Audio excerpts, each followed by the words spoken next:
یہ اگلا سوال ہم سے کیا جا رہا ہے کہ بخاری کے اندر، مسلم کے اندر اور دیگر کتب کے اندر یہ ایک حدیث ہے کہ حضرت موسیٰ کریم علیہ الصلوۃ والسلام جب آخری وقت آپ کے موت کا وقت آپ کا قریب آیا تو ایک فرشتہ موت کا آپ کے پاس آیا اور آپ نے انہیں تھپڑ دے مارا، ان کی آنکھ نگل گئی، اور یہ ایک حدیث بیان ہوتی ہے۔ اس حدیث کی وضاحت کر دیجئے۔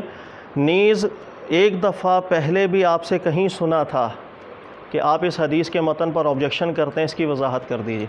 دیکھیے گا بیٹا، میں اکیلا آبجیکشن نہیں کرتا، شروع سے علماء کرام کا ایک جمع غفیر رہا ہے جو اس حدیث کے متن پر اعتراض کرتا ہوا آیا ہے۔ میں اس کی وضاحت بھی کر دیتا ہوں۔ جن علماء نے اس حدیث کے متن کو ایکسیپٹ بھی کیا ہے، انہوں نے بھی کئی شرائط عائد کی ہیں۔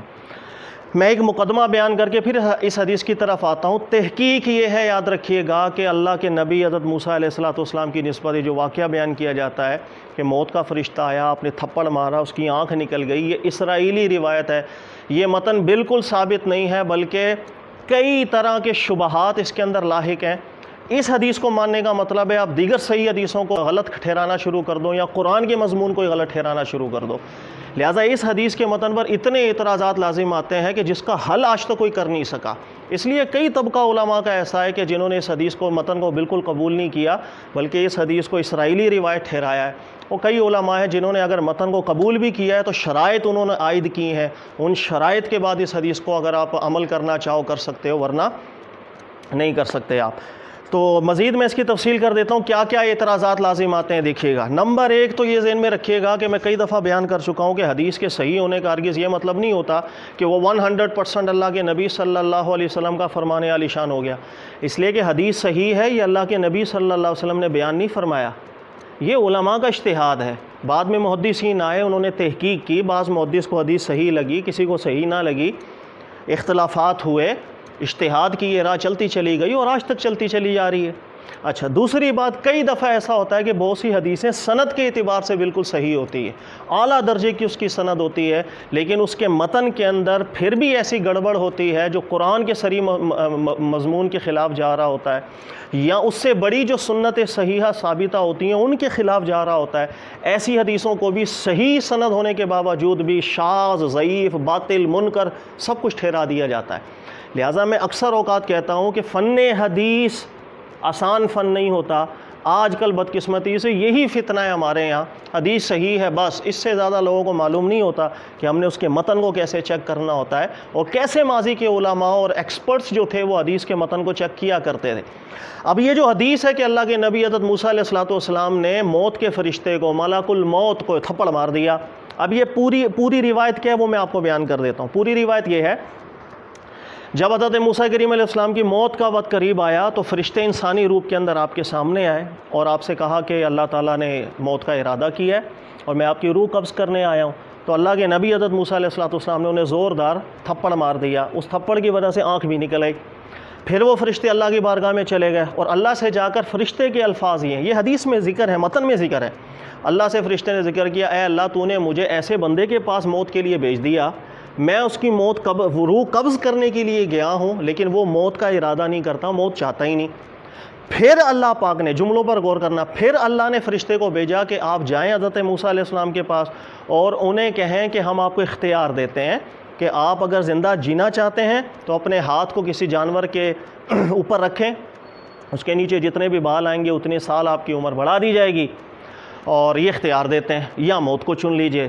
تو اللہ کے نبی حضرت موسیٰ علیہ السلام نے موت کو چن لیا۔ یہ ایک واقعہ ہے جو بیان کیا جاتا ہے، یاد رکھ لیجئے گا۔ اس واقعے کو ماننے کا مطلب یہ ہے کہ کثیر اعتراضات لازم آئیں گے جس کا جواب آج تک کوئی نہیں دے سکا، لہذا محدثین کرام اس کو واضح کرتے چلے گئے ہیں، علماء واضح کرتے چلے گئے ہیں، محققین واضح کرتے چلے گئے۔ اعتراض نمبر 1 دیکھیے گا، اللہ کے نبی صلی اللہ علیہ وسلم سے جو صحیح سند کے ساتھ اعلیٰ درجے کی، اس کا متن بھی ٹھیک ہے، سند بھی ٹھیک ہے، صحیح روایت کے اندر خود ذکر ہے کہ نبی پاک علیہ السلام نے فرمایا کہ اللہ کے ہر نبی، ان کے پاس جب بھی موت کا فرشتہ آیا وہ اختیار لے کر آتا ہے، اللہ کی طرف سے اختیار لے کر کے آتا ہے، پھر وہ اختیار کو بیان کرتا ہے، پھر اللہ کے نبی موت کو چن لیتے ہیں۔ اب یہ اس حدیث کے اندر اللہ کے نبی علیہ السلام نے فرمایا کوئی بھی نبی ایسا نہیں کہ جس کے بعد موت کا فرشتہ بغیر اختیار کے آیا ہو۔ اب یہ الگ صحیح حدیث ہے۔ اس صحیح حدیث کو ماننے کا مطلب یہ دیکھیے گا کہ اللہ کے نبی کے پاس پہلے ایک موت کا فرشتہ آیا جس نے اختیار دیا ہی نہیں، براہ راست اس نے اللہ کے نبی کو کہا میں آپ کی روح قبض کرنے کے لیے آیا ہوں۔ میں آپ کی روح. پھر حضرت موسیٰ علیہ السلام نے تھپڑ مارا, پھر یہ فرشتہ اللہ کی بارگاہ میں چلا گیا. سیکنڈ ٹائم جب آیا تو اختیار ملا, اس واقعے کے مطابق سیکنڈ ٹائم اختیار ملا. لیکن اللہ کے نبی علیہ السلام فرماتے ہیں بغیر اختیار کے موت کا فرشتہ اللہ کے نبی کے پاس آتا ہی نہیں. اب سوال یہ ہے کہ حضرت موسیٰ علیہ السلام کے پاس اگر وہ فرشتہ بغیر اختیار کے پہلی دفعہ آیا, نعوذ باللہ, کیا اللہ سے غلطی ہوئی تھی؟ یہ ہم کہہ نہیں سکتے اللہ سے غلطی ہوئی, نہ اللہ بھولے. تو پھر یہ کیا معاملہ ہے؟ وہ کیوں روح قبض کرنے کے لیے اللہ نے بھیجا؟ کیونکہ حدیث کے لفظ ہیں, فرشتے نے کہا کہ اللہ تو نے مجھے روح قبض کرنے کے لیے جس کے پاس بھیجا وہ موت نہیں چاہتے. تو اس کا مطلب اللہ نے پہلی دفعہ فرشتے کو روح قبض کرنے کے لیے بلا اختیار بھیجا. یہ مضمون خود سے دوسری صحیح حدیثوں کے خلاف ہے, اس کو حل نہیں کیا جا سکتا. اچھا, اس کے علاوہ دیکھیے گا اس حدیث کے اندر ذکر, اس واقعے کے اندر ذکر ہے کہ اللہ کے نبی حضرت موسیٰ علیہ السلام کے پاس موت کے فرشتے آئے, آپ نے تھپڑ دے مارا اور اس تھپڑ سے ان کی آنکھ بھی نکل گئی. دیگر صحیح حدیثوں کے اندر انسان کے چہرے کی اتنی حرمت کا ذکر ہے کہ یہ چہرہ جو ہے اللہ تعالیٰ نے انسان کے چہرے کی ایسی صفات رکھی ہیں کہ جیسے اللہ کی صفات ہوتی ہیں ان صفات پر مشتمل اللہ نے انسان کا چہرہ بنایا ہے. اور اس چہرے کو ضرب لگانا, مارنا, جانور کے چہرے کو مارنے کی بھی ہمارا دین اجازت نہیں دیتا. یعنی دین نے چہرے کی حرمت ایسی زبردست بیان کی ہے کہ چونکہ اس چہرے کے اندر وہ صفات ہیں جو اللہ اپنی شان کے لائق وہ صفات رکھتا ہے. اللہ سمیع, اللہ نے اسی چہرے میں سماعت رکھی. اللہ بصیر, اللہ نے اسی چہرے میں وہ بصارت رکھی ہے. اللہ کلیم, ہمارے بھی اللہ تعالیٰ نے کلام کی صفت رکھی ہے. یہ ساری چیزیں اس چونکہ مجموعے کے اس چہرے کے اندر ہیں, لہٰذا دین پسند ہی نہیں کرتا کہ جانور کے چہرے کو بھی مارا جائے, کسی کے چہرے. اور مسئلہ یاد رکھیے گا کہ چہرہ بگاڑ دینا, زندہ ہو یا مردے کا چہرہ بگاڑ دینا, یہ ہر شریعت کے اندر حرام رہا ہے.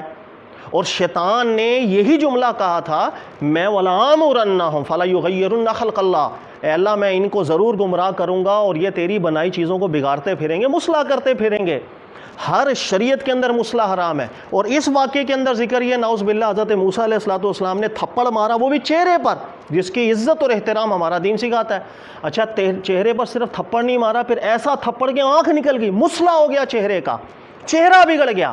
یہ صریح مضمون اللہ کے نبی کی توہین پر مشتمل ہے.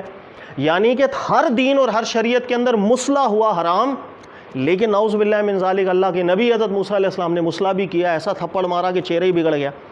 لہٰذا اس کو حل نہیں کیا جا سکتا. کیسے حل کریں گے؟ تیسرا اعتراض یہ لازم آتا ہے کہ فرشتے, یاد رکھیے گا, کہ انسانی روپ میں آ جاتے ہیں. قرآن کہتا ہے فَتَمَثَّلَ لَهَا بَشَرًا سَوِيًّا, حضرت مریم کے پاس فرشتے آئے انسانی روپ میں متمثل ہو کر. اسی طرح صحیح حدیث ہے, اللہ کے نبی صلی اللہ علیہ وسلم کی بارگاہ میں جبریل انسانی روپ میں آتے تھے. اسی طرح قرآنی واقعہ حضرت ابراہیم علیہ السلام کے پاس انسانی روپ میں فرشتے آئے تھے.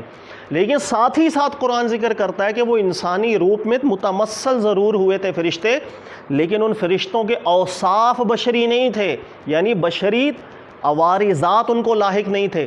اس لیے جب حضرت ابراہیم علیہ السلام نے کھانا پیش کیا, وہ کھانا نہیں کھا رہے, تو آپ کو بھی شک ہوا کہ یہ نہ کھانے والا انسان کیسا ہے, تو آپ کو شک ہوا, ایک شبہ پیدا ہوا. پھر بتایا گیا ہم اللہ کی طرف سے بھیجے گئے فرشتے ہیں.